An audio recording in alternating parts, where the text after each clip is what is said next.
Okay. In 5, 4, 3, smile, 2, 1. You got this. Good afternoon. My name is Erica Denise Fulton. Before I begin my presentation, I just want to tell you a little bit about myself. I am a native Houstonian. I am a fluent Spanish speaker. That's one of the fun facts about me. I am a graduate of the University of St. Thomas. I graduated in 2012 with my Bachelor of Arts in Theology. I am a grief, trauma, and loss therapist. I am also a certified clinical services provider for the ADHD population. I work with them. I work with at-risk youth for about a year. I'm also a licensed chemical dependency counselor. I am a certified clinical anxiety treatment professional, and I'm also a certified dialectical behavior therapist. In addition to that, as I previously stated, one of my specializations is trauma, and I work with many individuals in the area of trauma. The other fun fact about myself is my favorite movie is Father of the Bride 2. And I'm trying to think of anything else. I am trained as a chaplain. I worked as a chaplain resident for Memorial Hermann for a year. This is a level 1 trauma hospital. So again, I am really getting an opportunity to engage and interact with and serve the bereaved population, as well as their families, end of life, naming ceremonies when women had stillbirth. So that was a very rich and diverse experience for me. I'm excited to be here today, and I'm excited to share what I share. I'm passionate, about trauma, passionate about grief. Counseling is not just a job; it is my ministry. It is something God has gifted me with. So I want to go into my presentation, and I was really thinking, okay, what shall I title this? And I'll be honest, I don't necessarily have a catchy title for it, but I can say what I will summarize briefly what I will speak on, and I believe the power of thoughts and how our thoughts shape our behavior. And so it's important to be able to identify what we're thinking and what the end result will be in terms of our behavioral response. So, with that being said, one of the things I want to start off talking about is I call these patterns these problematic patterns of thinking, and we all have had problematic patterns of thinking at one time or another. I'll raise both my hands and my feet.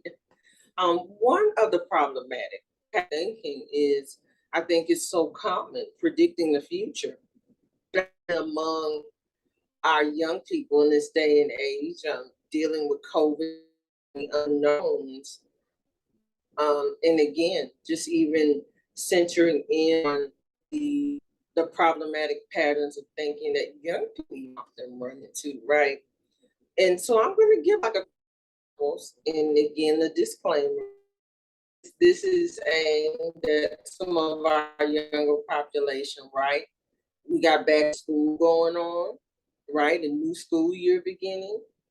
And so it's important for us to be able to recognize and take hold of our thoughts. So one of the problematic patterns of thinking is predict future. And I kind of give you two examples, right? One would be, oh my gosh, I will never attend college. I'm not smart enough. Or, oh, this school year will be the worst year ever. And again, that's called the future, right? And then there are other times, right? We have these things called emotions, right? And they're not bad, but when our thinking is based or derived so our emotions, then we start engaging in emotional reasoning, right? And the thing with our emotions is they change so much throughout the day, right? We can be very happy when we wake up in the morning, and then by the end of the day, we're tired, we're irritated, frustrated, all these different emotions. So, with that being said, the issue with emotional reasoning is we are coming to a decision or a conclusion or thought based on our emotions, which are likely to change, right? And so I want to give another prime example. Sometimes we may say, oh, I have fear, so something bad is going to happen. Or back to school and COVID, you got the monkeypox. And I can only imagine how that's running wild, right? And so and them saying, oh my God, I'm gonna catch COVID.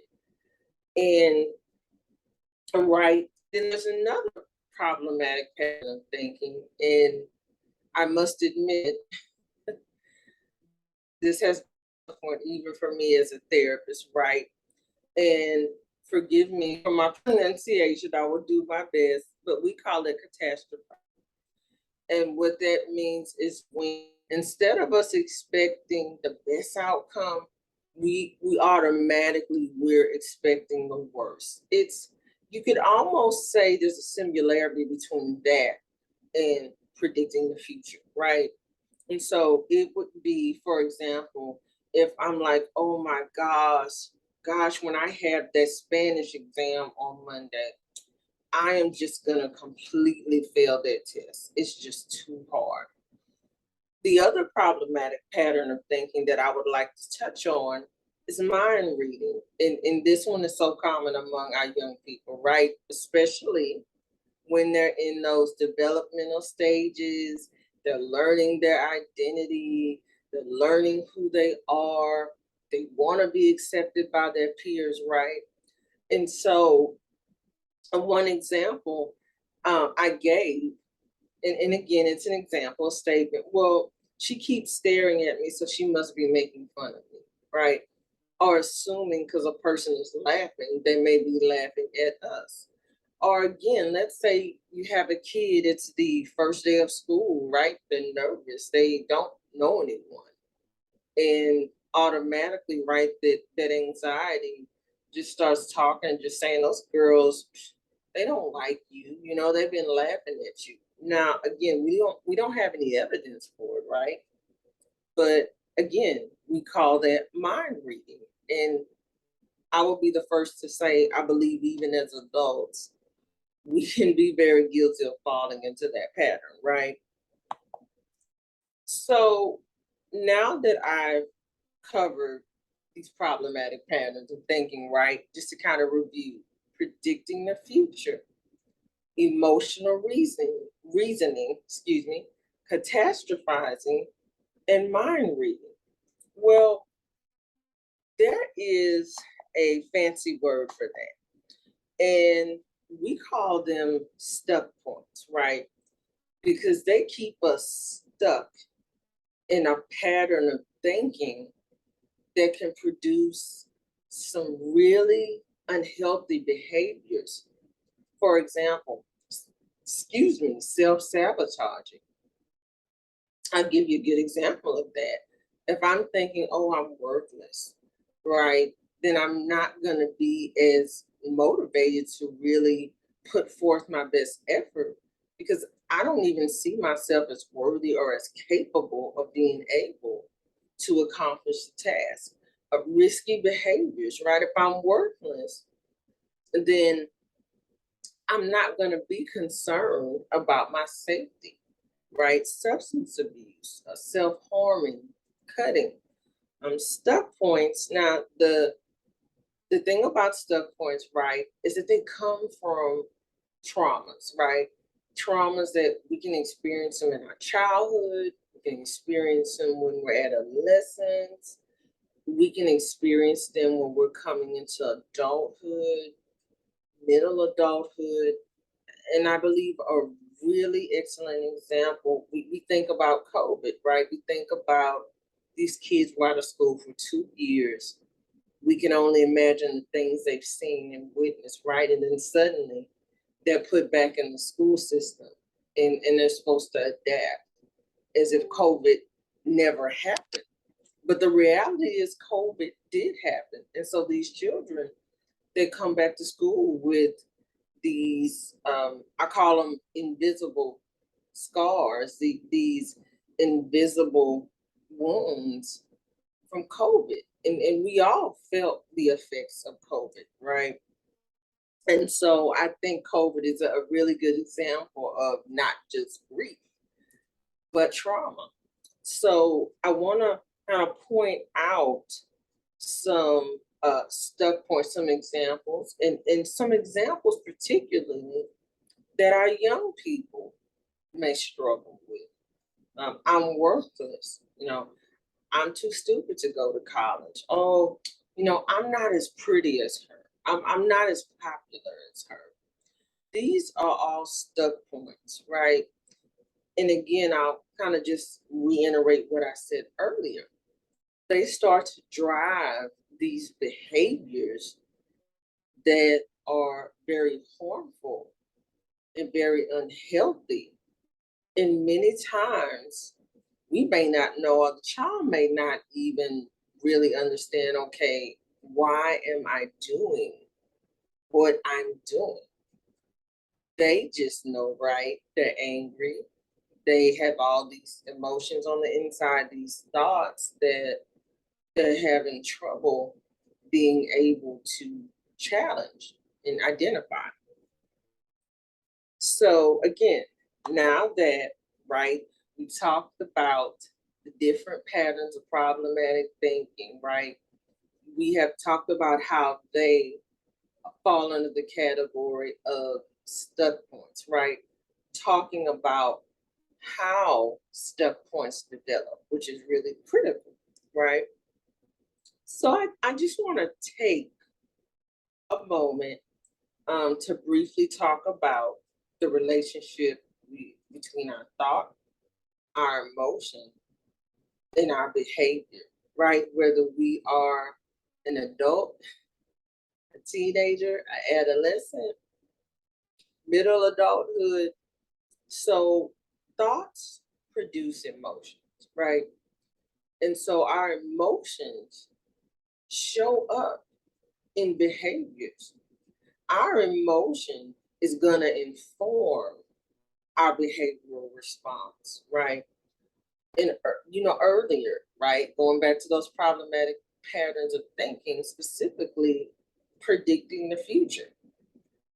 So let's say a kid is having a very difficult time in algebra. I'll just use that as an example. I personally did not care for algebra, but neither here nor there. But say he or she has really been struggling, and they keep having this thought, oh, it doesn't matter if I study every day, I'm gonna fail. And so here's this thought. So then all of a sudden there is this emotion, right, that comes as a result of this thought. And the emotion can be sadness, right? Which that's gonna show up as a lack of motivation, or maybe even some resistance or some indifference, or it could show up as embarrassment, right? The child may not want to tell the teacher for fear of, oh my gosh, I don't want my peers making fun of me, right? And I talked earlier about catastrophizing.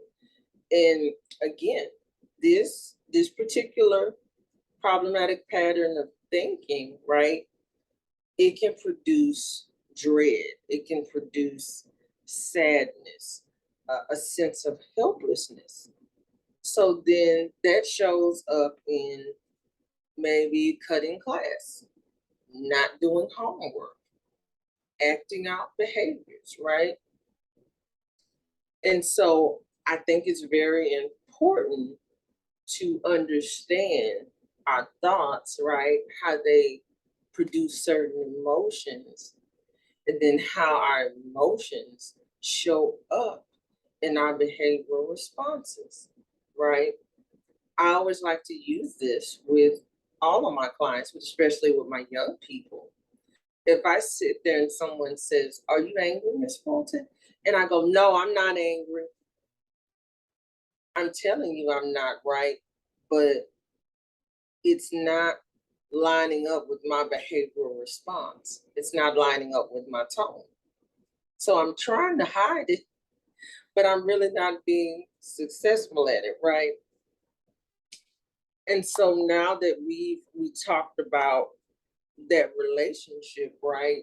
About these thoughts, these emotions, these behavioral responses, right? How they're all interconnected.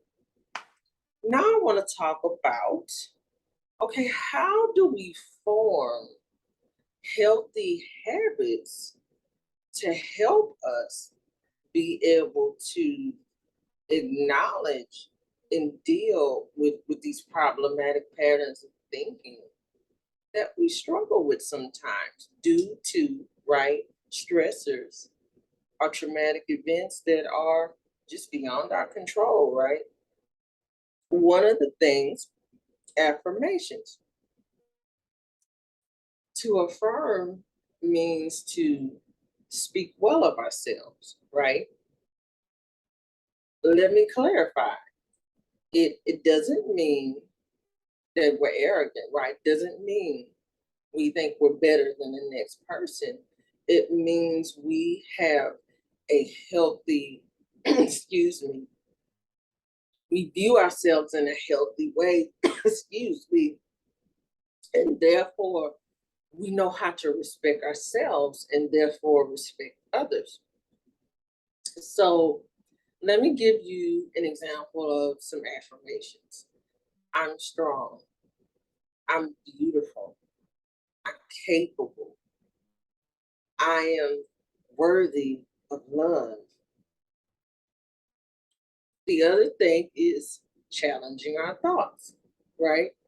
That's another healthy habit. It's healthy for us to challenge our thoughts and question our thoughts and say, you know what? How valid is this? Really? Is this a conclusion I came to because of my emotions or how I'm feeling in the moment? Um, I always like to use, you know, I admire lawyers, right? When they're going to defend the case, I mean, they gotta have solid evidence, right? They can't go by hearsay, and they can't say, "Well, I think this client is innocent because I feel it," right? And so I encourage my clients to take that same approach and say, "Okay, wait a minute. Is there any evidence that, just because I've really been struggling in this particular tech class, or I've had a little bit of a struggle that um there's just no way I'm going to be able to pass this test?" The other thing, and this is my personal favorite, what helps me a lot of times is journaling, right? Getting all of that like on paper so I don't start stuffing it, right? And earlier I talked about the acting out behaviors, which comes from the stuffing of emotions as a result of the thoughts, right? The stuff points. And then the other thing is positive self talk, which goes back to challenging thoughts, right? Because I'll say to my young people, what are you saying to yourself about that class, right? What are you saying to yourself about, trying out for the basketball team? And I think that's just so very important, right? And as adults, this is a critical thinking skill I believe that we can model for our young people, right? And so, I was really, oh, and there's one more thing, excuse me. I want to just kind of briefly touch on protective factors. Um, First, I want to kind of talk about what they are. I'm not going to give a long, drawn out definition, but what they are is that they're characteristics and they're associated with a lower likelihood of negative outcomes, or they reduce a risk factor's impact. For instance, if a person is going through trauma or grief, and they have some good protective factors, such as they have a faith or a belief system, or they have a sense of community. They have safe people that they can express their grief with. They have access to adequate medical care, right? And they have good, healthy coping skills, right? They have extended family. All these are examples of these protective factors that help us, right, and reduce the likelihood of us having these stuck points in in letting the stuck points allowing them to become the building blocks, right, of our actions. And so I do want to leave with a powerful, powerful quote by Martin Luther King Jr. I saw this quote, I loved it. It just spoke to me, and it even speaks to what I was talking about earlier when I said a healthy um, coping skill is the ability to affirm oneself, right? He says this: be a bush if you can't be a tree.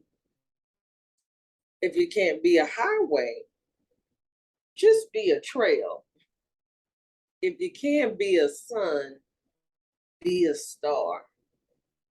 For it isn't by size that you win or fail, but be the best of whatever you are. Be the best you that you know how to be. And when you do that, you are on your way to winning. Thank you for allowing me to present. And I pray that this has been informative and helpful. Thank you.